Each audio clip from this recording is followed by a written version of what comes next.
하나님께서 오늘 우리에게 주신 하나님의 말씀은 욥기 9장의 말씀입니다. 욥이 대답하여 이르되 진실로 내가 이 일이 그런 줄을 알거니와 인생이 어찌 하나님 앞에 의로우랴. 사람이 하나님께 변론하기를 좋아할지라도 천마디 한마디도 대답하지 못하리라. 그는 마음이 지혜로우시고 힘이 강하시니 그를 거슬러 스스로 완악하게 행하고도 형통할 자가 누구이랴. 그가 진노하심으로 산을 무너뜨리시며 옮기실지라도 산이 깨닫지 못하며 그가 땅을 그 자리에서 움직이시니 그 기둥들이 흔들리도다. 그가 해를 명령하여 뜨지 못하게 하시며 별들을 가두시도다. 그가 홀로 하늘을 펴시며 바다 물결을 밟으시며 북두성과 삼성과 묘성과 남방의 밀실을 만드셨으며 측량할 수 없는 큰 일을 셀 수 없는 기이한 일을 행하시느니라. 그가 내 앞으로 지나시나 내가 보지 못하며 그가 내 앞에서 움직이시나 내가 깨닫지 못하느니라. 하나님이 빼앗으시면 누가 막을 수 있으며 무엇을 하시나이까 하고 누가 물을 수 있으랴. 하나님이 진노를 돌이키지 아니하시나니 라합을 돕는 자들이 그 밑에 굴복하겠거든. 하물며 내가 감히 대답하겠으며 그 앞에서 무슨 말을 택하랴. 가령 내가 의로울지라도 대답하지 못하겠고 나를 심판하실 그에게 간구할 뿐이며 가령 내가 그를 부름으로 그가 내게 대답하셨을지라도 내 음성을 들으셨다고는 내가 믿지 아니하리라. 그가 폭풍으로 나를 치시고 까닭없이 내 상처를 깊게 하시며 나를 숨쉬지 못하게 하시며 괴로움을 내게 채우시는구나. 힘으로 말하면 그가 강하시고 심판으로 말하면 누가 그를 소환하겠느냐. 가령 내가 의로울지라도 내 입이 나를 정죄하리니 가령 내가 온전할지라도 나를 정죄하시리라. 나는 온전하다마는 내가 나를 돌아보지 아니하고 내 생명을 천히 여기는구나. 일이 다 같은 것이라. 그러므로 나는 말하기를 하나님이 온전한 자나 악한 자나 멸망시키신다 하나니 갑자기 재난이 닥쳐 죽을지라도 무죄한 자의 절망도 그가 비웃으시리라. 세상이 악인의 손에 넘어갔고 재판관의 얼굴도 가려졌나니 그렇게 되게 한 이가 그가 아니시면 누구냐. 나의 날이 경주자보다 빨리 사라져버리니 복을 볼 수 없구나. 그 지나가는 것이 빠른 배 같고 먹이에 날아내리는 독수리와도 같구나. 가령 내가 말하기를 내 불평을 잊고 얼굴빛을 고쳐 즐거운 모양을 하자 할지라도 내 모든 고통을 두려워하오니 주께서 나를 죄 없다고 여기지 않으실 줄을 아나이다. 내가 정죄하심을 당할진대 어찌 헛되이 수고하리이까. 내가 눈 녹은 물로 몸을 씻고 잿물로 손을 깨끗하게 할지라도 주께서 나를 개천에 빠지게 하시리니 내 옷이라도 나를 싫어하리이다. 하나님은 나처럼 사람이 아니신즉 내가 그에게 대답할 수 없으며 함께 들어가 재판을 할 수도 없고 우리 사이에 손을 얹을 판결자도 없구나. 주께서 그의 막대기를 내게서 떠나게 하시고 그의 위엄이 나를 두렵게 하지 아니하시기를 원하노라. 그리하시면 내가 두려움 없이 말하리라. 나는 본래 그렇게 할 수 있는 자가 아니니라.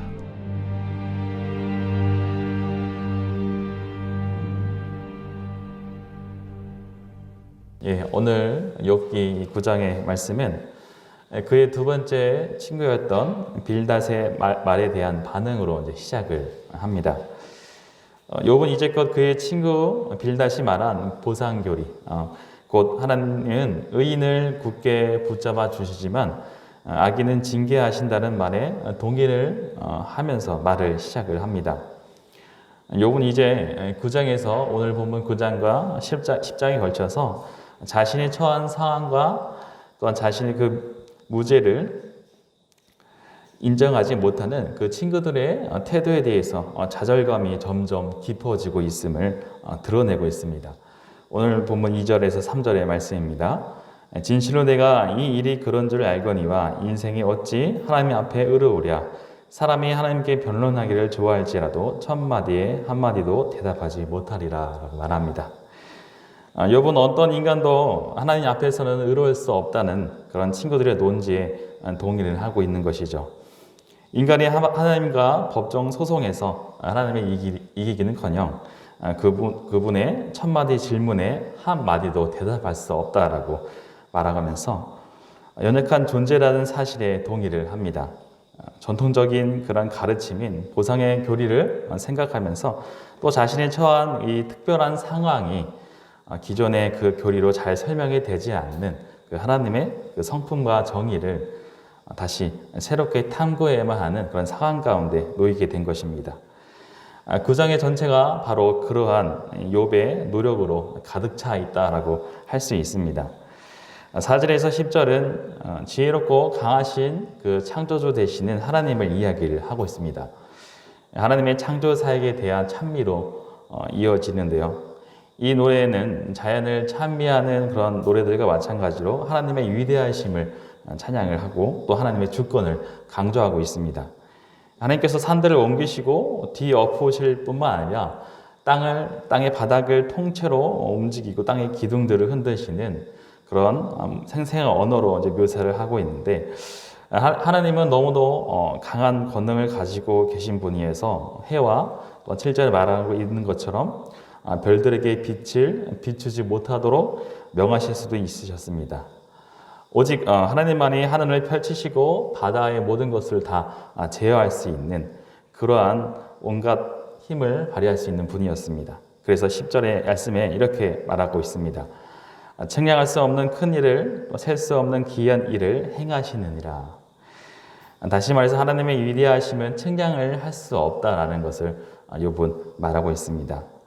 욥은 자신이 직면하고 있는 그런 법정인 그 소송이 바로 우주의 초월자이신 그런 주권자 되신 하나님을 대상으로 하고 있기 때문에 그로 인한 심한 좌절감을 느끼고 있었던 것이죠. 욥은 하나님이 그토록 지혜롭고 강하신 분이시기 때문에 어느 누구도 그분의 임재와 또한 현존하는 것을 느끼지 못한다고 결론을 내립니다. 한마디로 하나님은 너무 위대하시고 크신 분이어서 인간의 인식 범위를 넘어선다는 것을 말하고 있죠. 뿐만 아니라 그분이 무엇인가를 빼앗으시면은 빼앗길 수밖에 없고 또 무엇인가를 행하시면 어느 누구도 왜 감히 그런 일을 행하시는지 물을 수 없다는 것을 말합니다. 12절 말씀에 이렇게 말하죠. 하나님이 빼앗으시면 누가 막을 수 있으며 무엇을 하시나이까 하고 누가 물을 수 있으랴라고 말합니다. 쉽게 말해서 인간은 그분께 저항할 수 없는 또한 도전도 할 수 없는 것이라고 말하는 것입니다. 욥에게 있어서 하나님은 너무나도 압도적인 분이셨습니다. 그런 하나님은 인간의 그 답변을 요청하기에는 너무나도 어미하셨던 분이었습니다. 그 까닭에 욥은 하나님과의 그런 법적인 소송에서 자신을 제대로 방어하거나 변호할 수 없다고 탄식을 합니다. 14절에서 15절의 말씀입니다. 하물며 내가 감히 대답하겠으며 그 앞에서 무슨 말을 택하랴. 가령 내가 의로울지라도 대답하지 못하겠고 나를 심판하실 그에게 간구할 뿐이며 라고 탄식을 합니다. 욥이 자신이 옳음을 확신하고 있을지라도 그에게 재판관이신 하나님의 자비를 구할 수밖에 없는 그런 자였다는 것입니다. 그러자 욥에게는 이제 부정적인 생각에 계속 들어가게 됩니다. 하나님께 부르진다 해도 주권자이신 그 하나님이 공평하게 길을 기울여 주지 않을 것이라고 생각을 하죠. 16절 말씀에 가령 내가 그를 부름으로 그가 내게 대답하였을지라도 내 음성을 들으셨다고는 내가 믿지 아니하리라 라고 말합니다. 왜 욥은 그런 생각을 하게 되었을까요? 그는 기껏해야 자신의 아픔과 고통을 늘어놓을 수밖에 없는 그런 상태였기 때문이었습니다. 공경에 빠졌던 욥은 무력감을 느꼈습니다. 하나님은 폭풍으로 그를 상하게 하시며 까닭없이 그에게 상처를 입힌다고 생각을 했습니다.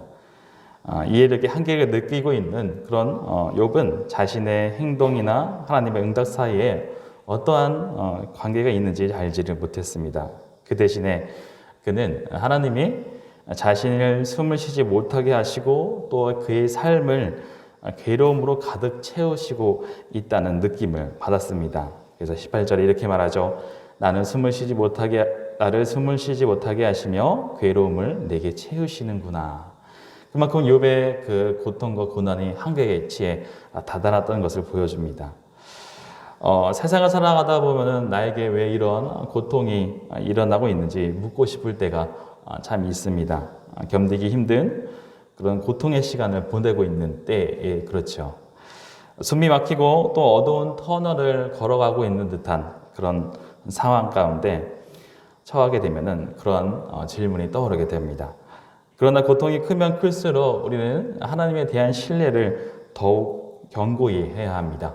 왜냐하면 우리의 대적이라 할 수 있는 사탄은 우리가 그 고통 가운데서 하나님의 사랑과 돌보심을 의심하게 만듭니다. 또 하나님을 원망하게 하기를 고대하고 있기 때문이죠. 현재 욥은 그런 모습을 보여주고 있었습니다. 자신에게 그 미치는 고통, 고난이 하나님의 진노로 받아들이고 있었기 때문입니다. 크신 하나님이 주시는 진노이기에 거부할 수 없다면서 괴로워합니다. 하지만 하나님은 욥에게 진노를 퍼부으시지도 않으셨고 또한 소망을 갈 수 없는 존재로 여기시지도 않았었습니다. 오히려 욥의 생명을 붙들어주고 계셨기 때문입니다. 성도들에게 자신이 겪는 그런 고통의 크기로 하나님을 이해해서는 안 됩니다. 성도들에게 고통이 없을 때는 축복이고 고통이 있을 때에 버림받아 진노 아래 있다고 생각할 수 있을까요? 그렇다면은 유대인들에게 사십에서 하나 감한배를 5번이나 맞았고 또 3번이나 파선을 당했으며 여러 번 줄이고 헐벗은 그 사도 바울은 어떻게 이야기할 수 있을까요? 엄청난 하나님의 진노 가운데 있었던 자라고 해야 할까요? 오히려 그는 하나님께 쓰임을 받는 자였습니다. 고통 가운데, 헐벗은 가운데, 파선한 가운데 있어서도 그는 하나님께 쓰임 받는 자였다는 것을 우리는 기억할 필요가 있습니다. 성도는 고통 가운데서 함께 하시는 그 하나님을 신뢰를 해야 합니다. 하나님의 백성들은 하나님의 진노를 받는 자가 아니라 오히려 하나님의 진노를 피한 자들임을 우리가 기억해야 합니다. 예수님은 우리가 당할 엄청난 고통과 고난의 그 십자가를 대신 지시고 죽으심으로 우리에게 구원을 허락하셨기 때문입니다. 그리고 성령님을 통해 지금 우리와 함께하고 계시기 때문이죠. 언제나 임마누엘 하나님으로 세상 끝날까지 내가 너희와 항상 함께하겠다는 그런 말씀을 우리는 신뢰를 하기를 바랍니다. 성도들은 그 고통 속에서 기도로 그 고통의 시간을 이겨내야 하는 자들입니다. 구하며 찾고 두드리는 자에게 하나님께서는 반드시 응답을 하신다고 하셨습니다. 하나님은 그 성도들의 고통을 절대로 외면하지 않으시고 또 그 고통을 함께 겪으시고 또 이겨내기를 원하시기 때문입니다. 비록 내가 원하는 때에 원하는 방식으로 하나님께서 바로 응답하지 않더라도 하나님께서는 가장 좋은 때 하나님의 시간표를 가지고 계십니다. 가장 적절하게 가장 좋은 때에 하나님께서는 하나님의 방식으로 응답을 해주실 것이기 때문이죠. 성들은 바로 이렇게 기도를 통하여 하나님으로부터 인내의 힘을 공급을 받아야 하겠습니다. 고통스러울 때 그 크신 하나님의 섭리를 우리가 생각하며 이겨내가야 하겠습니다. 욥은 하나님의 그 무죄한 자들과 악한 자들을 똑같이 멸하실 뿐 아니라 무죄한 자의 고난을 비웃는 듯한 상황에 주목을 합니다. 22절에서 23절의 말씀입니다. 일이 다 같은 것이라 그러므로 나는 말하기를 하나님이 온전한 자나 악한 자나 멸망시키신다 하나니 갑자기 재난이 닥쳐 죽을지라도 무죄한 자의 절망도 그가 비웃으시리라 라고 말합니다. 욥은 자신이 무죄하다는 것을 확신을 하고 있었습니다. 그러면서도 그것을 입증할 방법이 없었습니다. 하나님께 자신의 문제를 처리해달라고 영향력을 미칠 수도 없었습니다. 그래서 하나씩 답답하고 괴롭고 혼자만 살아남아 생명을 보지하고 있다는 사실에 힘들어하였습니다. 이런 생각은 욥의 마음속에 불협화음이 생겨나게 만들었습니다. 하나님이 순전한 자나 악인을 똑같이 멸망시키고 또 무죄한 자의 고난도 비웃으신다는 그런 탄식으로 표현을 하고 있기 때문이죠. 또한 24절에서 세상에서 그런 사법 정의가 사라지고 없다는 탄식을 하기도 합니다. 세상에 악인들이 지배하에 있고 재판관의 얼굴이 가려진 것 같은 상황이라고 생각을 하고 있었습니다. 그래서 욥은 자신의 삶을 이렇게 표현합니다. 25절에서 26절에 덧없이 빠르게 지나가는 것을 세 가지로 비유를 하고 있는데, 목표 지점을 향해서 전력 질주하는 경주자, 또 바다 위를 움직이는 배, 또 그리고 먹이를 덮치려고 위에서 내려오는 그런 독수리처럼 표현을 합니다. 이렇게 자신의 삶이 너무 빨리 사라지고 있다는 것을 표현을 하였습니다. 욥은 자신의 고통을 돌이킬 수도 없고 그 고통에서 벗어날 수도 없는 상황이라고 생각하면서 멸망으로 빠르게 질주하고 있다라고 생각을 하는 것이었습니다. 그는 또 25절에서 31절에 자신이 어떠한 노력을 해도 그것이 모두 소용이 없다라고 생각을 했습니다. 불평이 나오지만 불평을 잊어버리고 즐거운 얼굴빛으로 뛴다고 해도 고통이 여전히 자신에게 남아있기 때문에 헛소고라고 말하고, 또 정결의식으로 자신의 몸을 깨끗이 해도 소용이 없다라고 생각을 합니다. 주님은 여전히 그를 죄인으로 선언하고 자신을 싫어하시기 때문이라고 생각을 했기 때문이죠. 욥의 절망스러운 이 상황 가운데 하나님에 대한 그 올바른 이해에서 벗어나고 있음을 보게 됩니다. 욥은 더 이상 자신이 복을 받을 수 없다라고 말하고 하나님께서 자신을 싫어하신다라고 말하는데 정말 그럴까요? 욥의 고통은 죄 때문이 아니었습니다. 그래서 하나님의 마음을 돌이킬 필요도 없었고 또 하나님께서 그를 싫어하시는 것도 아니었습니다. 그에게 필요한 것은 오로지 하나님에 대한 바른 이해가 시급했습니다. 구원을 이루실 하나님을 바라보면서 인내로서 그 믿음을 지키는 것이 필요했던 것이죠. 우리 또한 고통 가운데서 우리가 처해 있을 때 우리는 어떻게 해야 할까요? 바로 그 예수님의 십자가를 바라보시길 바랍니다. 십자가에 못 박히신 그 예수님의 그 대속을 믿는 것이죠. 우리의 시선과 우리의 그 마음을 예수님께로부터 빼앗아 다른 곳으로 돌리게 하는 그런 유혹들을 우리는 과감하게 버려야 합니다. 그렇지 않으면 나에게 환난과 그리고 고난이 찾아올 때에 쉽게 믿음을 포기하고 넘어지게 마련이기 때문이죠. 항상 믿음을 지키는 일에 우리가 힘을 써야 한다는 것입니다. 욥의 마음이 또한 우리의 마음일 때가 있습니다. 우리도 욥처럼 고난과 고통 가운데 있으면 하나님의 그 공의하심의 정의에 대해서 의심을 하고 또한 하나님을 판단해버리는 그런 우를 범할 수가 있습니다. 우리가 이해할 수 없고 우리가 받아들일 수 없다고 해서 하나님의 그 공의가 잘못된 것이 아닙니다. 그분의 문제가 생기게 된 것이 결코 아니기 때문이죠. 오히려 우리가 예수님의 그 십자가를 통하여서 드러난 것처럼 하나님의 공의는 완전하고 부족함이 없다는 사실을 우리는 기억하시길 바랍니다. 환난과 그 고난 가운데 늘 십자가를 바라보시는 성도분들이 되시길 바랍니다. 하나님께서는 여전히 우리를 사랑하시고 우리를 향하고 계시다는 사실을 이미 증명하셨기 때문이죠. 우리 안에는 바로 생명이 있음을 고백하시는 그런 성도분이 되시길 바랍니다.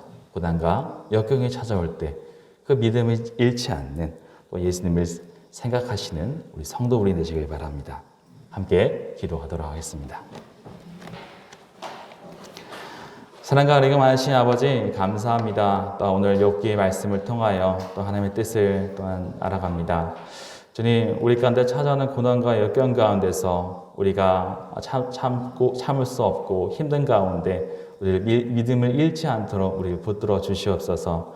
하나님의 사랑이 우리에게 떨어진 것이 아니고 우리를 미워하시는 것이 아니라 우리 이유 알 수 없는 그런 고통 가운데서도 하나님께서는 우리를 사랑하고 계시고 우리와 함께 동행하고 있다는 사실을 우리가 기억하게 하여 주시옵소서. 늘 주님의 그 십자가를 묵상하며 나아가는 저희 되기 원합니다. 주님, 우리를 역사하시고 우리에게 인도하심을 허락하여 주시옵소서. 오늘 하루도 이 새벽 기도로 시작을 합니다. 한 주의 삶 가운데 주님의 인도하심 가운데 살아가게 하여 주시옵소서. 감사드리오며 살아계신 예수 그리스도의 이름으로 기도드립니다. 아멘.